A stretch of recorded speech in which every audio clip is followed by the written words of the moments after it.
of the creature. I hate him. Let me show you how we take care of the creature. Go, Rita! Get him! Hit him! Hit him! Rita! That's... 45, you're clear to engage.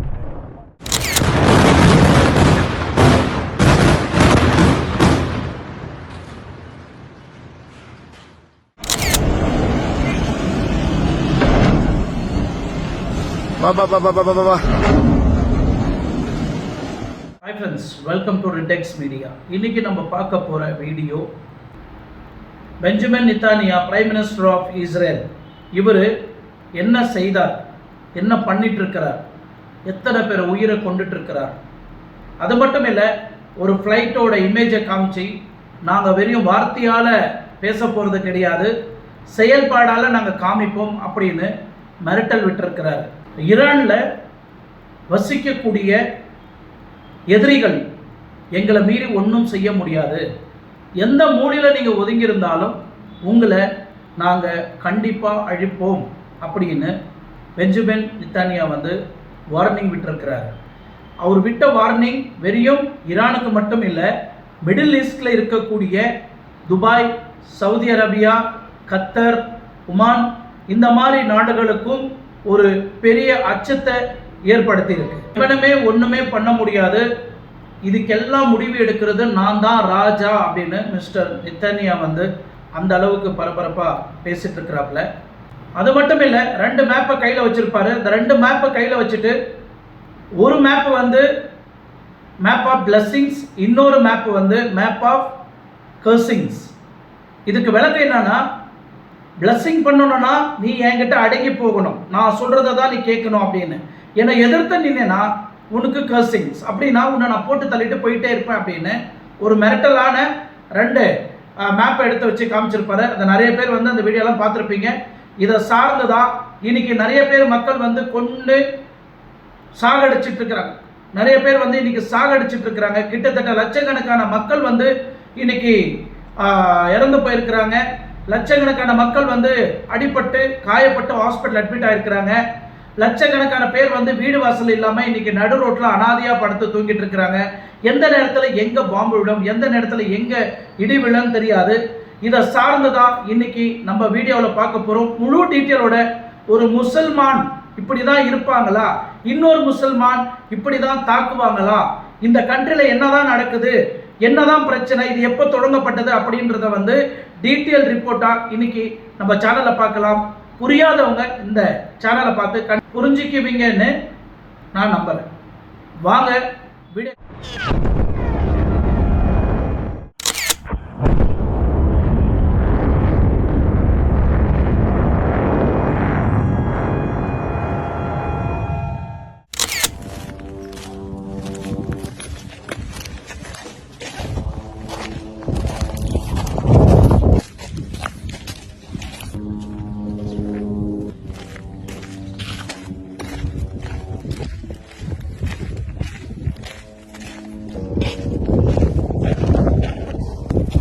வா.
So இந்த அளவுக்கு ஈஸியாக எப்படி உங்களுக்கு தைரியம் வந்தது? இஸ்ரேல்ன்ற ஒரு country கிட்டத்தட்ட ஒரு 4-5 கண்ட்ரியை நாங்கள் போட்டு தள்ளிட்டு போயிட்டே இருப்பேன்னு சொல்லிட்டு தைரியமாக மீடியாவில் நின்று பேட்டி கொடுக்குற தைரியம் எங்கிருந்து வந்தது, எப்படி வந்தது?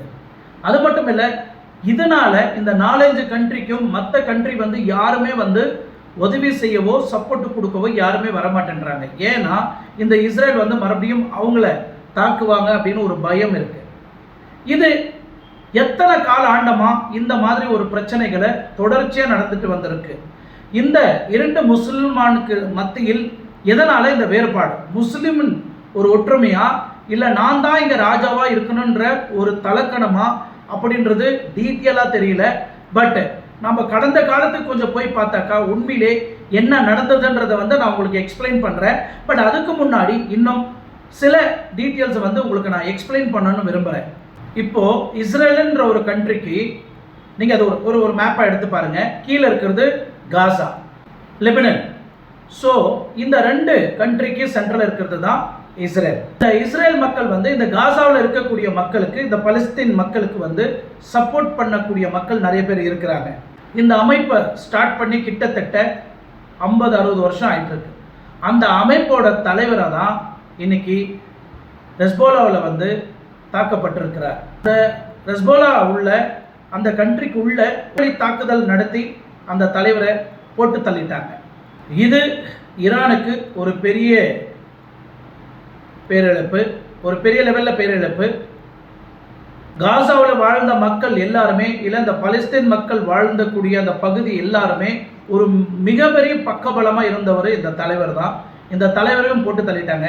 நம்ம இலங்கையில் பிரபாகரன் தலைவரை எப்படி போட்டு தள்ளினாங்களோ அதே மாதிரி இந்த தலைவரையும் போட்டு தள்ளிட்டாங்க. இப்போ அங்கே வசிக்கக்கூடிய மக்கள், இந்த காசாவில் வசிக்கக்கூடிய மக்கள், இந்த பாலஸ்தீன் மக்களுக்கு எல்லாருக்குமே ஒரு பெரிய அச்சம், பெரிய பீதியை வந்து கிளப்பியிருக்கு. ஏன் இந்த ஒரே நேரத்தில் இந்த இஸ்ரேல் ஒரு பக்கம் காசாவை போட்டு தாக்குறாங்க, ஒரு பக்கம் லெபனான் போட்டு தாக்குறாங்க? என்ன காரணம்? இதுக்கு பின்னணி என்ன? ஏன் இஸ்ரேல் வந்து நார்த் ஈஸ்டில் இருக்கக்கூடிய காசாவை வந்து அழிப்போன்னு சொல்கிறாங்க, லெபனனை வந்து அழிப்போன்னு சொல்லுவாங்க? இதை யாராவது தட்டி கேட்டிங்கன்னா நார்த் ஈஸ்டில் இருக்கக்கூடிய இந்த துபாய், சவுதி அரேபியா, குவைத், கத்தர், ஒமான் இது எல்லாத்தையும் நாங்கள் அடித்து நொறுக்குவோம் அப்படின்னு ஒரு பயம் பீதியும் கிளப்பி விட்டுருக்கிறானுங்க. இதெல்லாம் ஏன் நடந்துட்டு இருக்கு? என்ன காரணம்? எதுக்கு இந்த அளவுக்கு கொத்து கொத்தா மக்களை வந்து தாக்கப்படுறாங்க? எதுக்காக ஒரு கண்ட்ரியே வந்து அழிக்கிறாங்க? இதனால என்ன லாபம்? ஒரு கண்ட்ரியை அழிக்கிறதுனால என்ன லாபம்? அங்கே மக்கள் சாவறதுனால என்ன லாபம்? அங்கே மக்களை நடுவீதியில் வந்து தூங்குறதுனால என்ன லாபம்? இத்தனை பேரை மெடிக்கலில் அட்மிட் பண்ணி ட்ரீட்மெண்ட் கொடுத்துட்டு இருக்கிறாங்க, இதனால என்ன லாபம்? இவ்வளோ தைரியமாக உலகப்போர் நடக்கிற மாதிரியே இந்த ஒரு பிரச்சனையை, அந்த காலத்தில் நடந்த உலகப்போர் மாதிரியே இந்த காலத்தில் உலகப்போர் நடத்துறதுக்கு என்ன காரணம் அப்படின்னு நம்ம பார்த்தாக்கா, கொஞ்சம் நம்ம ஃப்ளாஷ்பேக் போய் பார்த்தாதான் இது எங்கிருந்து தொடங்கப்பட்டது, எதுக்காக இந்த அமைப்பு தொடங்கப்பட்டது, எதுக்காக இப்போ இந்த தாக்குதலை வந்து எடுத்திருக்கிறாங்க? இது ஜாதி சார்ந்த பிரச்சனையா, இல்லை நிலம் சார்ந்த பிரச்சனையா, இல்லை இனவெறி சார்ந்த பிரச்சனையா, இல்லை நான் தான் இங்கே கிங்காக இருக்கணும் அப்படின்ற ஒரு தலக்கணமா? இதை பற்றி தான் நம்ம கொஞ்சம் ஃப்ளாஷ்பேக் போய் இதுக்கு எங்கிருந்து இந்த பிரச்சனை ஆரம்பிச்சது அப்படின்றத வந்து நம்ம கொஞ்சம் பார்க்கலாம். உலகப்போர் நடந்த காலகட்டத்தில் இங்கிருந்து நிறைய ஜூஸ் வந்து செட்டில் இருக்கிற இடம் தான் இந்த இஸ்ரேல் கண்ட்ரியை வந்து இவங்க வந்ததுக்கு அப்புறம் இதை வந்து ஒரு பெரிய கண்ட்ரியாகவே மாற்றிட்டாங்க. இன்ஃப்ராஸ்ட்ரக்சரை டெவலப்மெண்ட் பண்ண ஆரம்பிச்சிட்டாங்க. அங்கே ஆல்ரெடி வசித்து இருந்த இந்த காசாவோட பலஸ்தீன் மக்கள் வந்து இது எங்கள் இடம், இங்கே நாங்கள் வாழ்ந்த இடம், இந்த இடத்துல நீங்கள் எப்படி வந்து இது ஒரு கண்ட்ரியை உருவாக்கி இது எங்கள் இடம், நீங்கள் சொந்த கொண்டாடலாம், நீங்கள் யாருமே இங்கே இருக்கக்கூடாது, கிளம்புங்க, இது எங்கள் ஊர், எங்கள் நிலம் அப்படின்னு நிலத்துக்காக உரிமை குரல் கொடுத்த பலஸ்தீன் மக்கள்.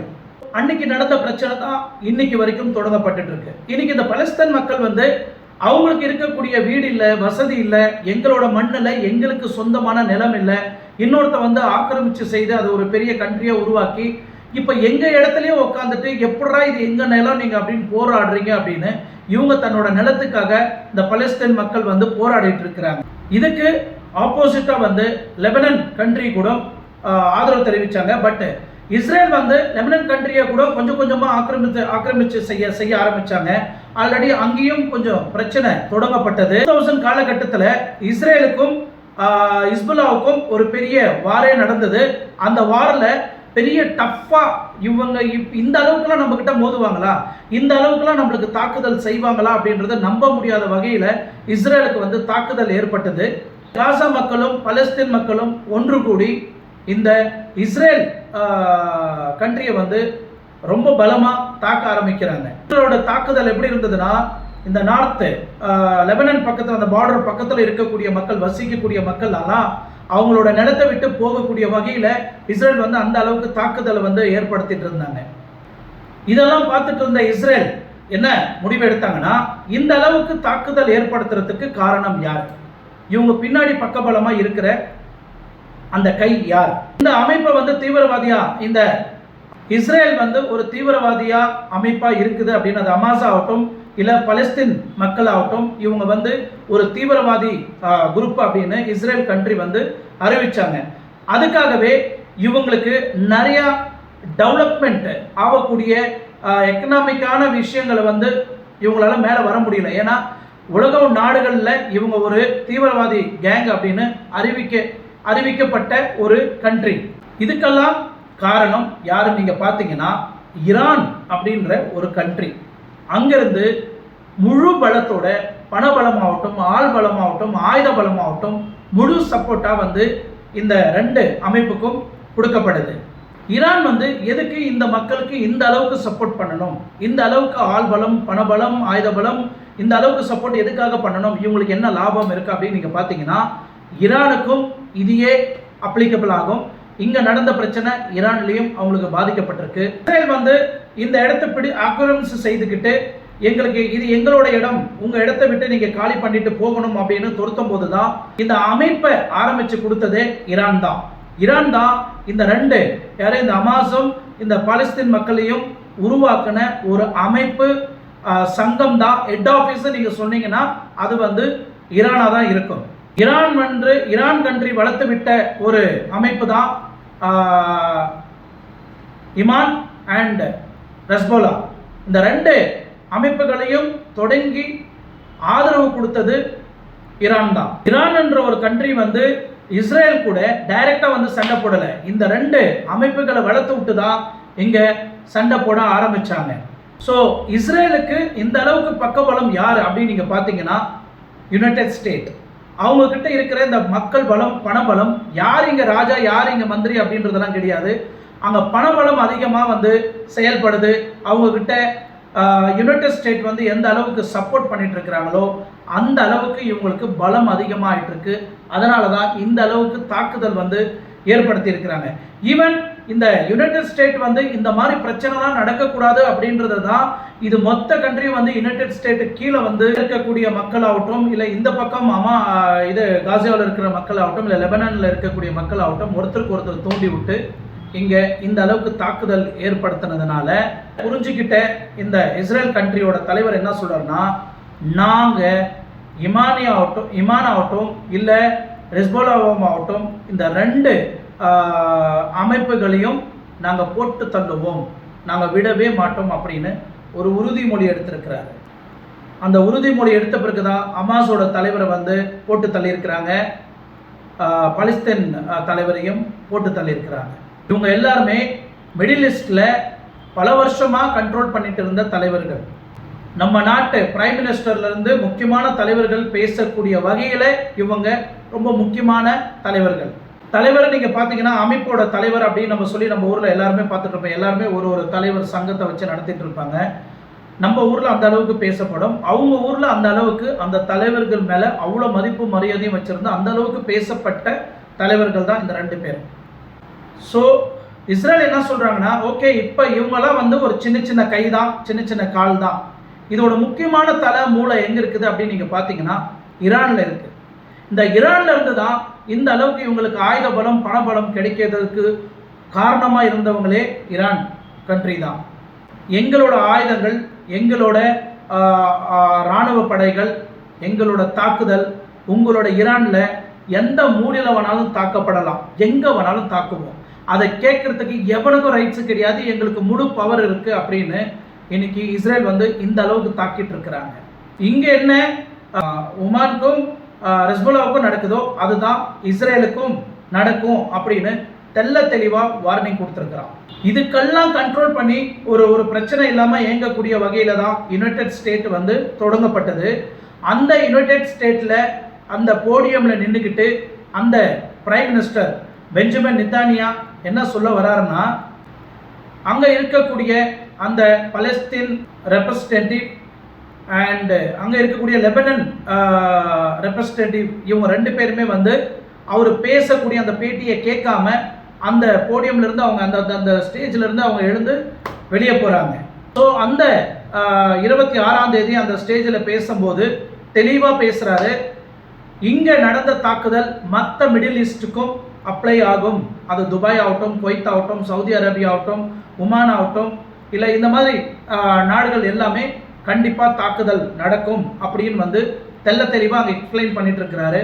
அந்த கட்டத்தில் அந்த அமைப்போட தலைவர், அந்த அவையோட தலைவர் வந்து ஆர்டர்னு தட்டிட்டு இருக்கிறாரு. தட்டும் போது கூட அதை காது கூட கொடுத்து கேட்காம இது எல்லாருக்குமே அப்ளை ஆகும் அப்படின்னு மிரட்டிட்டு அந்த போடியம் விட்டு அவர் வெளியே போறாரு. ஆர்டர்னு கத்திட்டு இருக்கிற ஆர்டர்னு அந்த அவை தலைவர் வந்து கத்திட்டு இருக்கிறார். கொஞ்சம் கூட இவர் பொருள்படுத்தல. இன்னும் கண்டினியூவா பேசிட்டு இருக்கு. என்ன இவர் சூழ்ச்சி செய்யலாம், இந்த 2 முஸ்லீம் நாடுகளையும் எப்படி மோத விட்டு வேடிக்கை பார்க்கலாம் அப்படின்னு ஒரு முடிவு எடுக்கிறார். இந்த ஒரு சனி முஸ்லீம், இன்னொன்று சியா முஸ்லீம், இந்த 2ஐயும் பிரித்து இவங்க 2 பேரையும் மோத விட்டு வேடிக்கை பார்க்கலான்றது தான் இஸ்ரேலோட நோக்கம். பட் இது வந்து நம்ம இந்தியாவில் ஆல்ரெடி வெள்ளைக்காரன் நம்மளை பிரித்து எப்படி ஆண்டானோ அதே கை மெத்தடு தான் இவங்க அதை பிரித்து ஆள்றாங்க. இங்கே நான் தான் கிங்டமாக இருக்கணும் அப்படின்னு சொல்லிட்டு முடிவு பண்ணியிருக்கிறாங்க. ஈரான் வந்து ஒரு சைடு, இந்த துபாய், கத்தர், சவுதி அரேபியா இதெல்லாம் வந்து இன்னொரு சைடு. இன்னொரு விஷயம் என்னன்னா, எக்கனாமிக்கு நீங்கள் பார்த்தீங்கன்னா துபாய் ஆகட்டும், இல்லை கத்தர் ஆகட்டும், இல்லை சவுதி அரேபியா ஆகட்டும், இவங்களுக்கு எல்லாருக்குமே டாலர்ன்றது ரொம்ப ரொம்ப இம்பார்ட்டன்ட்.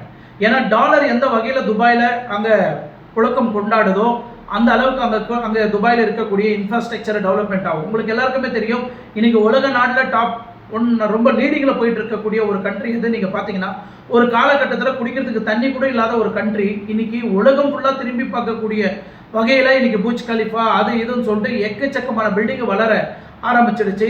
எக்கனாமிக்காக நல்லா க்ரோத்திங் லெவல் போயிட்டு இருக்கு. ஏன்னா அங்கே இருக்கக்கூடிய டாலர் அண்ட் ஆயில் இது 2ம் தான் திக் ஃப்ரெண்ட்ஸாக அந்த கண்ட்ரியில் வளம் வந்துட்டு இருக்கிறாங்க. ஸோ இவங்களுக்கு எந்த வகையிலையும் இந்த பிரச்சனை வரக்கூடாது அப்படின்னு இந்த கண்ட்ரியோட தலைவர்கள்லாம் என்ன பண்ணுறாங்கன்னா, அமெரிக்காவை நம்ம பதைச்சிக்கிட்டா நம்மளுக்கு இங்கே எக்கனாமிக் ப்ராப்ளம் கண்டிப்பாக வரும், நம்மளோட இன்ஃப்ராஸ்ட்ரக்சர் வந்து டெவலப்மெண்ட் ஆகாது, நம்ம துபாய் கண்ட்ரி மறுபடியும் நம்ம நார்மலாக பழைய நிலைமைக்கு போகக்கூடிய சூழ்நிலை வந்துடும்.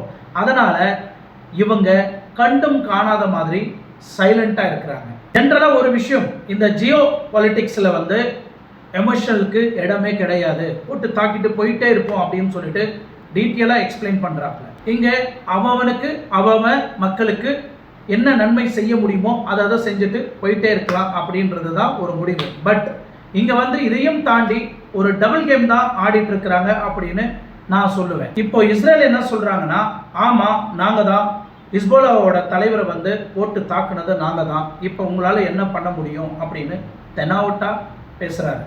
யார்? இஸ்ரேலோட பெஞ்சமின் நெத்தன்யா. அது மட்டும் இல்லை, எங்களோட நாட்டு மக்களுக்கு யாராவது தாக்குதல் ஏற்படுத்துறதுக்கு நினைச்சாலோ நாங்கள் போட்டு தள்ளிட்டு போயிட்டே இருப்போம் அப்படின்னு எக்ஸ்பிளைன் பண்ணி அந்த யுனைடெட் ஸ்டேட்டில் போடியமில் நின்று பேசிட்டு எக்ஸ்பிளைன் பண்ணிவிட்டு அந்த போடியமை விட்டு வெளியே போனார். இன்ஃபேக்ட் இப்போ தாக்கப்பட்ட அந்த இடத்த நீங்கள் பார்த்தீங்கன்னா, மீண்டும் லட்சக்கணக்கான மக்கள் வந்து பாதிக்கப்பட்டு காயப்பட்டு ஹாஸ்பிட்டல் அட்மிட் ஆகிருக்கிறாங்க. அதை குணமாயிட்டு வெளியே வரதுக்கே அவங்களுக்கு கிட்டத்தட்ட ஒரு 10-15 வருஷம் ஆகும். அங்கே இருக்கக்கூடிய இன்ஃப்ராஸ்ட்ரக்சர் பில்டிங் எல்லாம் அழிக்கப்பட்டிருக்கு. ஸ்கூல் இல்லை, ஷாப்பிங் மால் கிடையாது, வாழ்வாதாரம் கிடையாது, வீடுகள் கிடையாது, ஹாஸ்பிட்டல்கள் கிடையாது. இந்த மாதிரி ஒட்டுமொத்த நாட்டையே வந்து உலுக்கி அழிக்கப்பட்டிருக்கு. இதை திரும்பி நார்மல் கண்டிஷனுக்கு வர்றதுக்கு கிட்டத்தட்ட 2050 வரைக்கும் ஆகும். அப்படி பார்த்தீங்கன்னா கிட்டத்தட்ட 25 வருஷம் மீண்டும் அந்த அழிஞ்சு போன உலகம், அழிஞ்சு போன கண்ட்ரி நார்மலாக வர்றதுக்கே காசா, அப்புறமா இந்த பலஸ்தீன், அப்புறமா இந்த லிபோனியா இதெல்லாம் மீண்டும் வர்றதுக்கு நீண்ட நாட்களுக்கு ஆகிறதுக்கு வாய்ப்பு இருக்குது. நீங்கள் பார்க்கலாம் எந்த வகையில் மக்கள் வந்து தாக்கப்பட்டு இருக்கிறாங்க. குழந்தைங்க எப்படி அழுதுட்டு இருக்கிறாங்க, எப்படி கண்ணுக்கு முன்னாடி பாம்பு வெடிக்குது, அந்த காட்சியெல்லாம் நீங்கள் டிவியில் பார்த்துட்டு இருப்பீங்க. நிறைய பேருக்கு அங்கே வந்து சவுதி அரேபியாவில் இந்த இஸ்ரேல்லையும் ஈரான்லேயும் நடக்கக்கூடிய இந்த பிரச்சனை யாருக்குமே தெரிய மாட்டேங்குது. என்ன நடக்குது அங்கே, என்ன இந்த உலகப் போர் என்ன நடக்குது? 100 வருஷத்துக்கு 60 வருஷத்துக்கு முன்னாடி நடந்த இந்த உலகப் போர் வந்து மீண்டும் அதுவும் 2024 ஒரு உலகப் போர் நடந்துட்டு இருக்கா, தாக்கப்பட்டு இருக்கிறாங்களா மக்கள் அப்படின்றத வந்து நம்ப முடியாத ஒரு ஒன்று.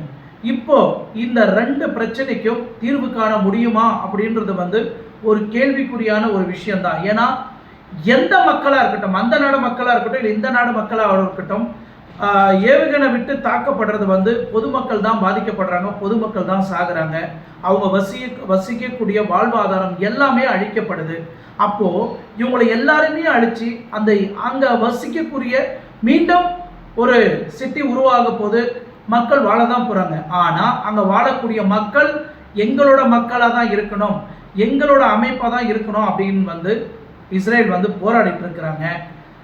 ஈரான் வந்து அதே மாதிரி நாங்களும் இதே மாதிரி தாக்குதலை தான் நாங்கள் ஏற்படுத்துவோன்னு அவங்க ஒரு பக்கம் உட்காந்துட்டு போராடிட்டு இருக்கிறாங்க. இதுக்கு ஒரு இல்லையா சார் எண்டு அப்படின்னு கேட்குற வகையில் இதுக்கு ஒரு எண்டே இல்லையா அப்படின்னு நீங்கள் கேட்டிங்கன்னா கண்டிப்பாக தெரியல.